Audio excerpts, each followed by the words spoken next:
I'll just digress for 1 minute and share with you that in New Guinea, where I was a missionary for 10 years, when I first arrived in New Guinea, the president called me in and he said, here's a list of all the paid employees in your district. You're like a president out there.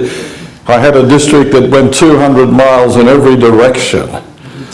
He said, and once a month they'll all come into the mission station and make sure you only pay the names that are on this list. I said, well, I'm a quick learner, You only want me to pay the names? There's 70 names on this list. They're the only ones I will pay. So the big day came. There's 500 people on the mission station. So I go out full of great importance and I hold up my list.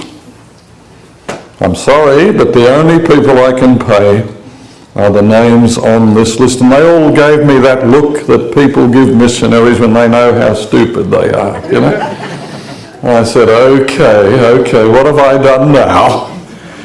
Oh, they all said, Pastor, we understand this. I said, well, I'm glad you do. This is great. So I said, why do we have 500 people here when there's only 70 names on the list? And they gave me that look again.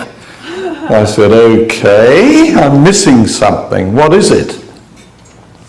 Me better to get a soap line. In Pidgin, they said, we are the soap line. I said, the soap. One of the things we had at the back of the house on the mission station was a storeroom and a garage and then a whole room of soap. That old-fashioned bar soap? Some of you may remember, some of you are old enough to remember this. It's about this long, And I used to wonder why we had a entire room of soap. Well, that was until I burnt it down, but that's another story, isn't it? Until you burn down a whole room of soap, you get a lot of suds, believe me.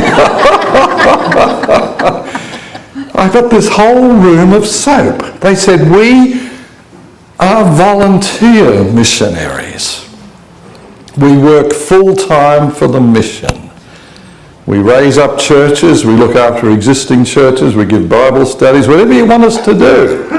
And all we ask from the mission every month is 1 bar of soap. I wept. It was the first time in my life I had seen the priesthood of all. Anyone who was baptized and became a believer in Jesus Christ automatically moved into ministry. Amen. Volunteered their services and all they asked for was 1 bar of soap. What a humbling moment that was. Amen. And here I was all worried about only paying the right people. And I've got 300 or 400 people that are there just as volunteers. Wow. And I look back at the homeland, which to me was Australia, and I said, well, home was never like this. Never. What a spirit they have in a country like New Guinea. 6 million people in Papua New Guinea, and today we have 500,000 Seventh-day Adventists. And this was one of the most primitive countries on earth, and the gospel has just spread like wildfire, and the secret is we're all in ministry. It's not just a handful of pastors, we are all